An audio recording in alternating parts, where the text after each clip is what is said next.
बांग्लादेश के सुनमगंज डिस्ट्रिक्ट के मुंगल गांव के लोगों ने कभी नहीं सोचा था कि उनका शांति भरा जीवन इतने जल्दी बदल जाएगा।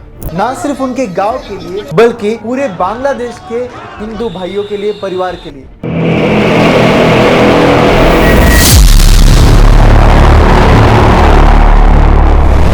ये सब शुरू हुआ जब एक हिंदू लड़का आकाश दास ने फेसबुक पे कुरान के बारे में कुछ ऐसा लिख दिया जो पूरे सोशल मीडिया पर वायरल हो गया। इससे प्रोटेस्ट और टेंशन्स हो गई, खासकर उन इलाकों में जो पूरी तरीके से मुस्लिम मेजॉरिटी थे।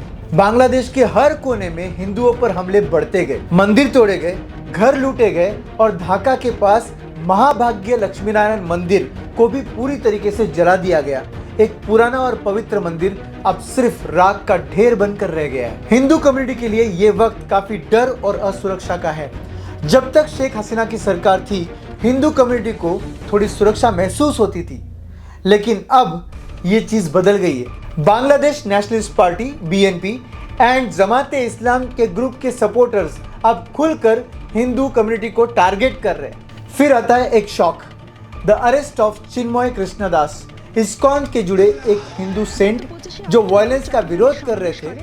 उन पर इल्जाम लगाया गया कि उन्होंने रैली के दौरान बांग्लादेशी फ्लैग के ऊपर सैफ्रॉन फ्लैग लहराया। ऑब्वियसली बांग्लादेश के लिए यह अपमान की बात थी। उन्हें सेडिशन लॉ के तहत गिरफ्तार किया गया। दास की गिरफ्तारी के बाद हिंदूज के प्रोटेस्ट और भी ज्यादा भड़क गए। उनके सपोर्टर्स जो मेजॉरिटी हिंदू थे, रास्तों पर उतर आए और काफी बड़े प्रोटेस्ट करने लग गए। प्रोटेस्टर्स ने कहा कि ये पॉलिटिकल सेटअप का हिस्सा है जो उनकी आवाज को बंद करने की कोशिश कर रहा है। प्रोटेस्ट के साथ साथ वायलेंस भी बढ़ता गया।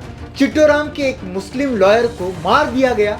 पुलिस और प्रोटेस्टर्स के बीच का टकराव और खतरनाक होता गया। ये सिर्फ एक मौत नहीं थी, बल्कि ये बांग्लादेश के हालत की एक मिसाल थी। इस्कॉन को बैन करने की मांग बढ़ती गई और कोर्ट्स पर भी प्रेशर था, लेकिन बांग्लादेश के सुप्रीम कोर्ट ने इन पिटीशंस को रिजेक्ट कर दिया। यह एक छोटी सी जीत थी उन सभी हिंदू भाइयों के लिए जो अपने एग्जिस्टेंस के लिए लड़ रहे थे। अब इस बीच शेख हसीना ने इंडिया से अपनी बात रखते हुए कहा, Hindus, Buddhists, Christians, no one has been spared. 11 churches have been destroyed. Temples and Buddhist shrines have been broken. When the Hindus protested, the ISKCON leader was arrested.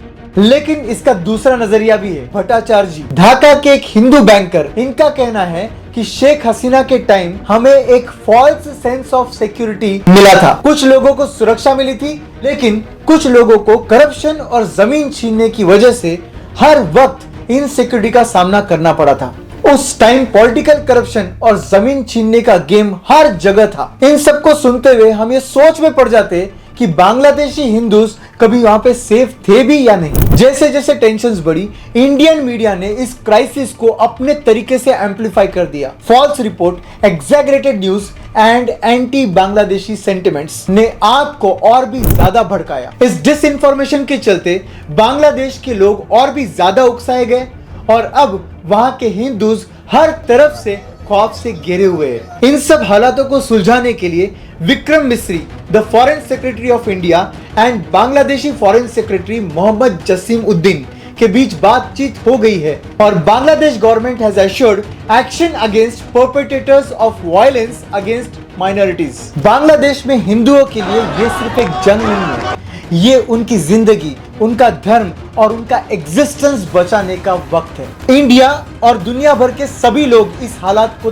देखकर चिंता व्यक्त कर रहे हैं, लेकिन सवाल ये है, क्या दुनिया सच में बांग्लादेश के हिंदुओं की मदद करेगी या फिर ये लोग अपनी किस्मत के साथ अकेले छोड़ दिए जाएंगे? मेरी बांग्लादेश इंटरिम गवर्नमेंट से ये रिक्वेस्ट है कि वहां के हिंदूज और बाकी माइनॉरिटीज पर जो वायलेंस हो रहे हैं उसे रोका जाए, उनको पीस एश्योर किया जाए। आप भी अपने विचार कमेंट सेक्शन में जरूर रखिएगा और हाँ, इस वीडियो को लाइक और शेयर करना मत भूलिएगा। मिलते अगले वीडियो में। जय श्री राम।